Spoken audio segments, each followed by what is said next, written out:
Ground-penetrating radar sweeps slowly across a field of Spanish marshland. On the screen, a shape begins to emerge. Straight lines, right angles, the unmistakable geometry of walls. Nothing should be here. No town, no ruin marked on any map. And yet, 3 meters beneath the mud, something vast is waiting. When archaeologists finally broke ground, they found a staircase built for giants, monumental, deliberate, leading down into a temple larger than almost anything else known from this era on the entire Iberian Peninsula. Inside, they found the bones of dozens of horses, killed in a single ritual, dressed in ornaments fit for royalty. And then came the detail that stopped the excavation team cold. The building had not fallen. It had not burned in war. It had been taken apart, stone by stone, by the very people who built it, and buried, as if on purpose. Who does that to their own temple? The answer lies with a civilization so wealthy that ancient writers claimed its king lived for over a century. A civilization that helped fund the defensive walls of a Greek city thousands of kilometers from its own shores. A civilization whose language we can pronounce today, but still cannot read. Its name was Tartessos. And unless you've spent time in Spanish archaeology, you have almost certainly never heard of it. That is not an accident of history. It is the mystery itself. For decades, many historians doubted Tartessos ever existed at all. It appeared only in fragments, a name dropped by Greek poets, a rumor of distant silver, a kingdom so far beyond the Mediterranean world that it sounded more like myth than memory. Some scholars filed it away next to sea monsters and sirens.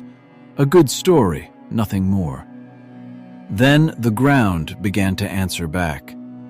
Bronze objects turned up with a level of craftsmanship that shouldn't have existed this far from the great powers of the ancient world. Stone slabs surfaced, carrying an alphabet nobody could fully translate.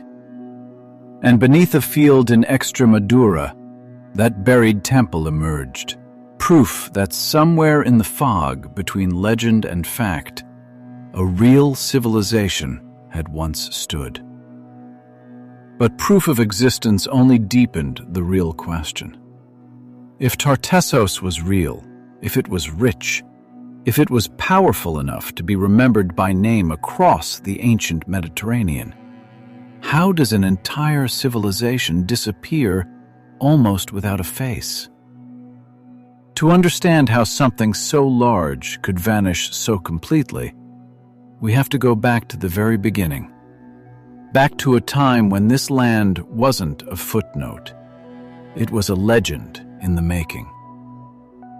Centuries before Rome was anything more than huts on 7 hills, and long before Athens built its first great temple, the far edge of the known world was considered the boundary of reality itself. The Greeks called it the Pillars of Hercules. Beyond it, they believed, there was nothing but ocean, monsters, and myth. And yet somewhere past that boundary, something extraordinary was already happening. Along 2 rivers in what is now southwestern Spain, the land itself seemed to be made of wealth. Silver ran through the hills like veins beneath skin. Copper and tin, the raw ingredients of bronze, the most valuable technology of the age, sat waiting in the surrounding mountains. Word travels fast when it involves silver. By the 10th century BC, possibly earlier, sailors across the Mediterranean were already whispering about a land at the edge of the map where metals seemed to grow out of the ground. These were not primitive tribes waiting to be discovered. Long before any foreign ship arrived, local communities here had already built complex burial rituals, distinctive art, and settlements ruled by powerful chieftains. They had their own identity, their own gods, their own sense of who they were. Then, around the 9th century BC, sails appeared on the horizon that didn't belong to anyone local. Phoenician traders, master navigators from the eastern Mediterranean, began founding trading posts along the southern coast of Spain. One of them, Gadir, would go on to become Cadiz, believed today to be one of the oldest continuously inhabited cities in all of Western Europe. They hadn't come to conquer. They had come because the rumors were true. What happened next wasn't a story of powerful foreigners exploiting a primitive people, as it's so often told. It was something far more interesting and far rarer in the ancient world. A genuine fusion. Local elites adopted writing. They absorbed new artistic techniques and religious symbols and wove Phoenician trade routes directly into their own political power. In exchange, the Phoenicians gained access to some of the richest metal deposits on Earth. Together, two very different worlds built something that had never quite existed before. And the results were so refined, but when archaeologists first uncovered Tartessian gold, many assumed it simply had to be imported. They were wrong. This wasn't imitation. This was innovation, forged at the edge of the known world. And it was about to make one king famous across the entire Mediterranean. Picture a port near the mouth of the Guadalquivir River. Wooden docks groan under the weight of amphorae. Smoke rises from bronze-working furnaces. The air smells of salt and roasting grain. Merchants speaking Phoenician haggle with local chieftains, dressed in gold so intricately worked that modern goldsmiths still study it in disbelief. At the center of it all sat a ruler whose name would echo through Greek history for centuries. Arganthonios. According to the ancient historian Herodotus, Arganthonios ruled Tartessos for 80 years and lived to the almost unbelievable age of 120. Whether that number was literal, or simply the ancient world's way of saying an era of extraordinary, unbroken stability, historians still debate. But one detail is not in question, and it's the detail that should stop you in your tracks. This was a non-Greek, non-Phoenician king, ruling from a kingdom most people today have never heard of, and he was important enough for a foreign historian to remember his name centuries later. Herodotus tells us more. When Greek sailors from the city of Phocaea arrived at Tartessos, Arganthonios welcomed them not with suspicion, but with staggering generosity. He offered them land to settle permanently. When they declined, he gave them enough silver to build massive defensive walls back home. Walls that, according to legend, helped protect their city against the rising power of the Persian Empire. Sit with that for a moment. A king ruling from what most people today would call an obscure kingdom on the edge of Europe once had enough wealth and influence to help shape the defense of a city on the opposite side of the Mediterranean. This was not myth. This was geopolitics, written by a kingdom history quietly erased. But wealth and diplomacy weren't the only things Tartessos was known for. Beneath the surface of this golden age, something darker and far stranger was taking shape. Return to that buried temple in Extremadura, the site now known as Casas del Turunuelo. It is, quite simply, one of the largest pre-Roman structures ever discovered on the Iberian Peninsula. Monumental staircases, ceremonial courtyards, rooms built for something far more significant than everyday life. In one chamber, archaeologists uncovered dozens of sacrificed animals, horses dressed in ornamental harnesses, killed together in what appears to be a single coordinated ritual. Not the chaos of war, not the aftermath of disaster. This was deliberate, choreographed, sacred. And then the excavation revealed the detail nobody expected. The building hadn't been destroyed by an enemy. It had been dismantled by its own people, piece by piece, and deliberately buried.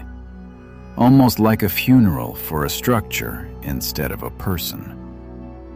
Why would anyone build something this vast only to bury it themselves? This is where the story of Tartessos stops being a simple tale of trade and treasure and becomes something far more haunting.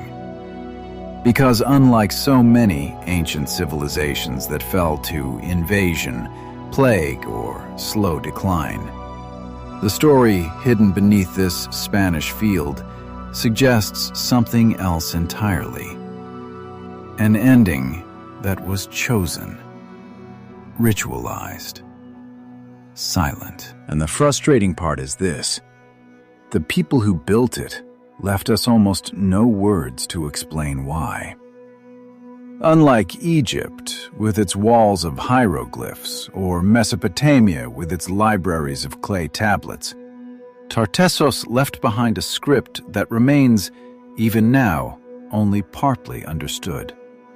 Scattered across stone slabs in southern Portugal and southwestern Spain, archaeologists have found dozens of inscriptions written in what's now called the Tartessian script. Linguists can sound out many of the individual symbols.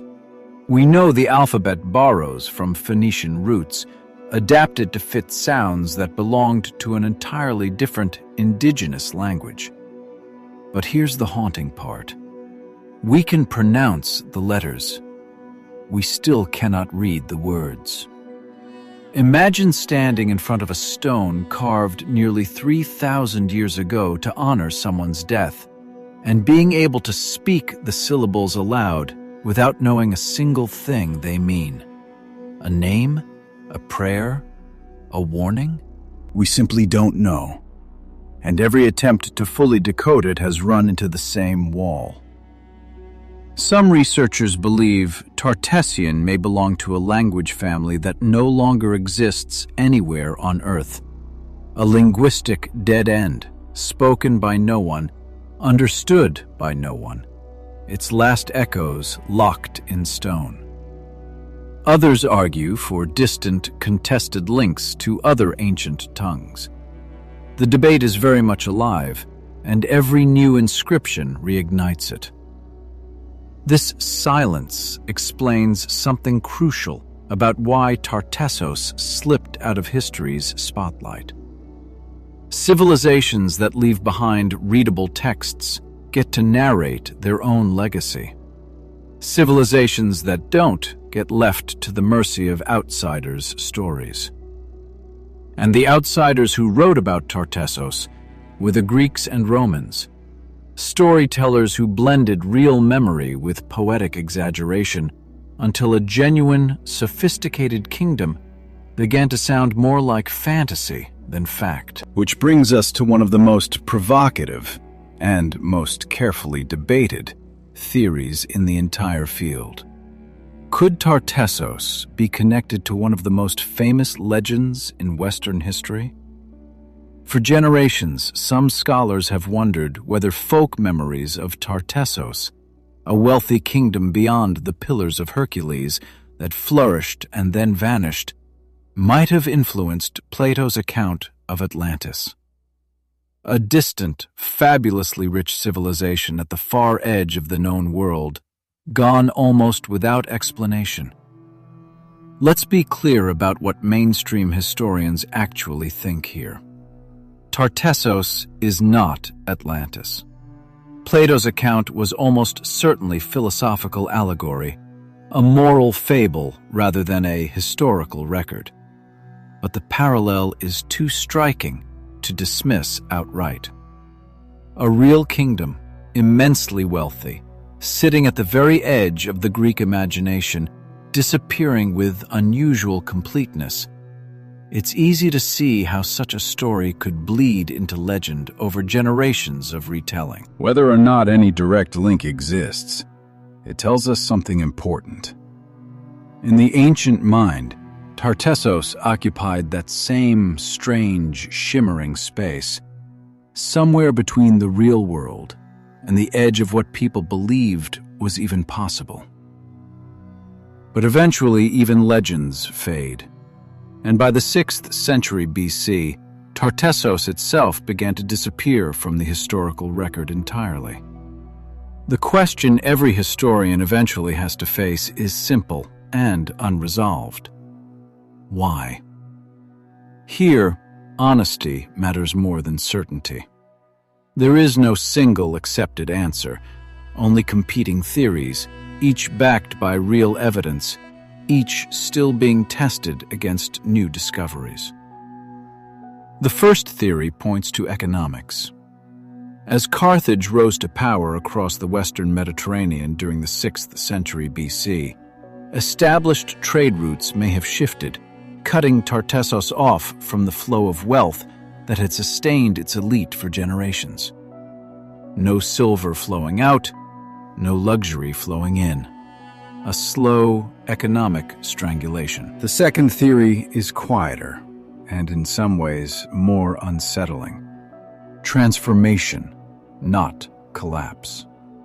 Some researchers argue Tartessos didn't vanish so much as evolve. Its people and culture gradually absorbed into the later Iberian and Turdetani societies that Roman writers would go on to describe. Under this theory, there was no dramatic ending at all, just a slow fade, generation by generation, until the name itself stopped being used. But the third theory is the one that keeps archaeologists awake at night. The one given new weight by that buried temple in Extremadura. Because the deliberate destruction at Casas del Turunuelo doesn't look like decline. It looks like a decision. A ritual ending performed by the very people who once prayed inside those walls. Several major Tartessian sites appear to have been abandoned or transformed within a startlingly short window of time around the 5th century BC. Invasion? Internal conflict? Religious upheaval? Economic collapse arriving faster than anyone expected?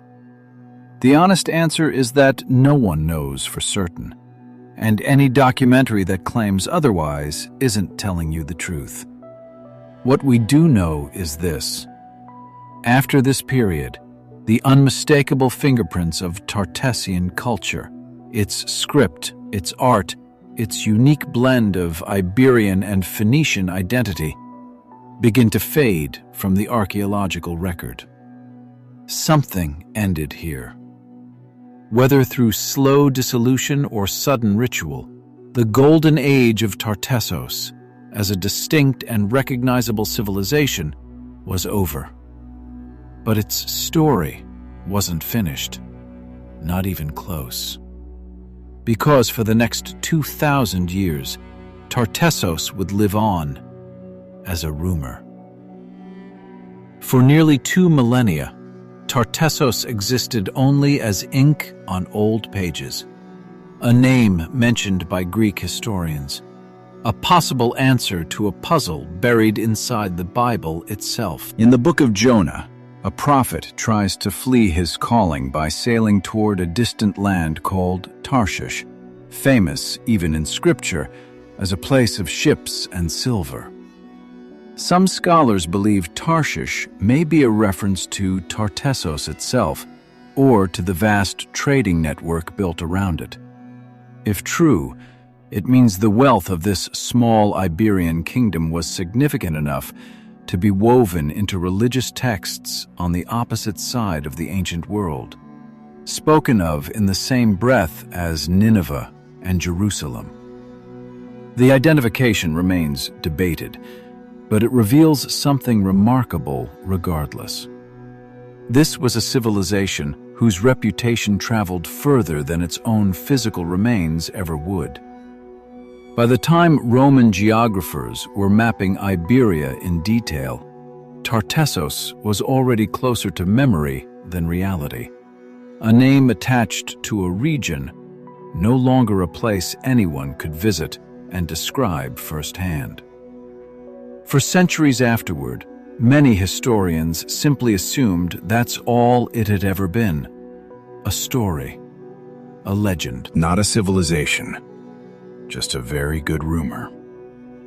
Then, in the 20th century, the ground began to disagree.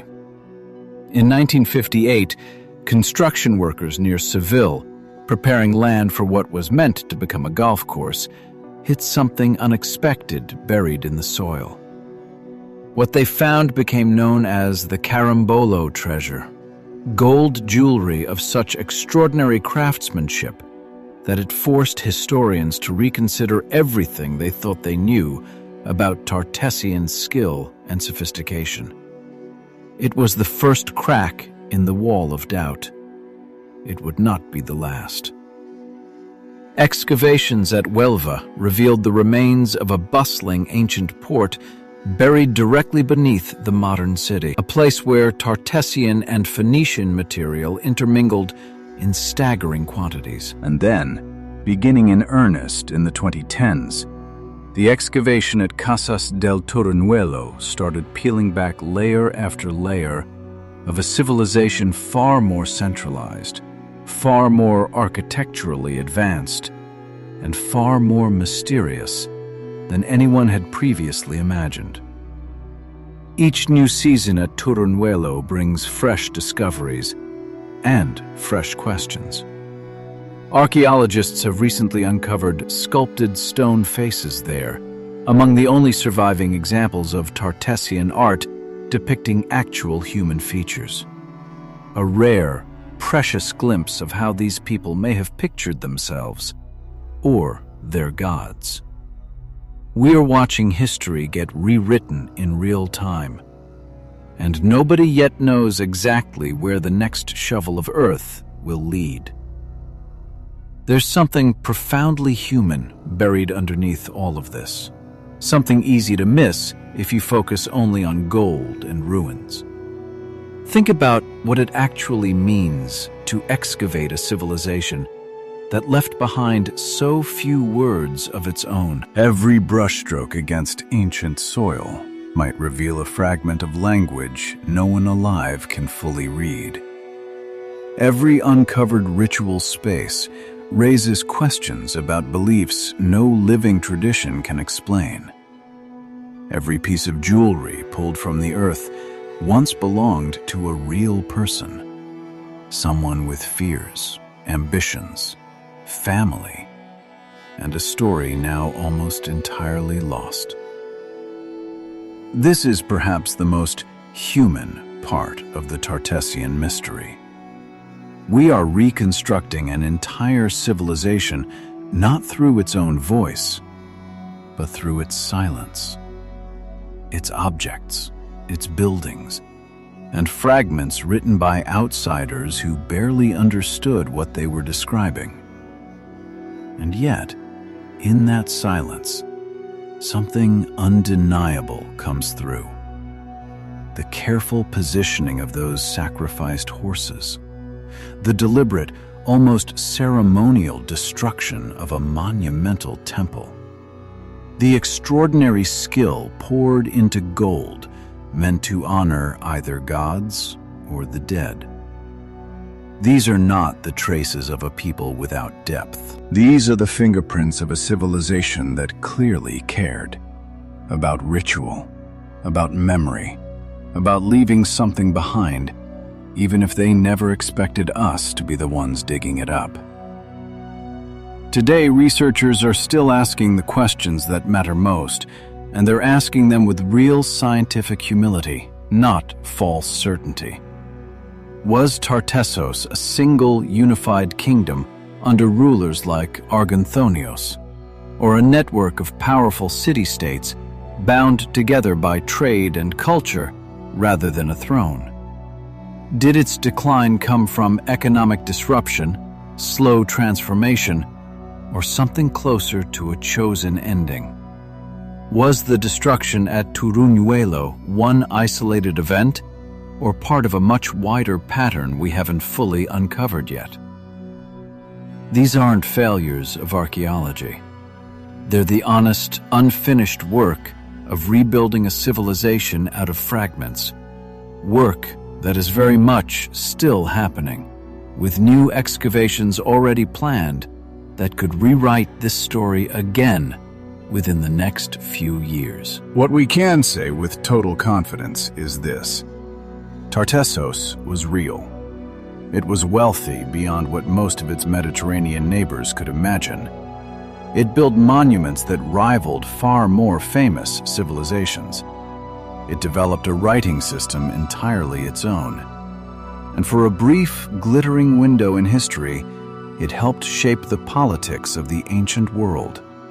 Wealthy enough that a king most people have never heard of once helped fund the walls of a Greek city thousands of kilometers from his own shores. And then, through some combination of shifting trade, slow transformation, and possibly a ritual ending we may never fully understand, it slipped out of history so completely that almost no one alive today knows its name. There is something quietly devastating about the idea that a civilization might choose to bury its own greatest achievement. Whether the destruction at Casas del Turuñuelo was born from despair, devotion, upheaval, or something we simply don't have the language to describe yet, it points to a truth far bigger than Tartessos alone. Civilizations end, even the wealthy ones, even the powerful ones, even the ones whose kings could fund the defenses of foreign cities, and whose gold still leaves museum visitors speechless nearly 3,000 years later. What survives isn't always what was meant to survive. Sometimes it's an alphabet we can pronounce but never translate. Sometimes it's a temple silenced by the very hands that once built it. Sometimes it's nothing more than a name, drifting through the writings of other cultures who once envied, traded with, or simply marveled at a glittering kingdom beyond the edge of the known world. Somewhere beneath the soil of southern Spain and Portugal, more of this story is almost certainly still waiting. The rivers that once carried silver to Phoenician ships still flow through that same landscape today. The hills that once yielded ore for legendary craftsmen still stand beneath the same sun. But the voices of the people who built one of the ancient world's most extraordinary and most quietly forgotten civilizations have fallen silent. Their script remains only half read. Their cities remain only partly uncovered. And their king, if the old stories hold even a grain of truth, once outlived nearly every ruler of his age, only to watch his own kingdom slowly dissolve into legend. Maybe that's the real lesson Tartessos leaves behind. Not every great civilization ends with the smoke of invasion or the roar of conquest. Sometimes, the ending is quieter. A ritual, a burial, a silence that lasts for millennia. Until, one careful excavation at a time, the earth finally begins to give up what it was never supposed to keep.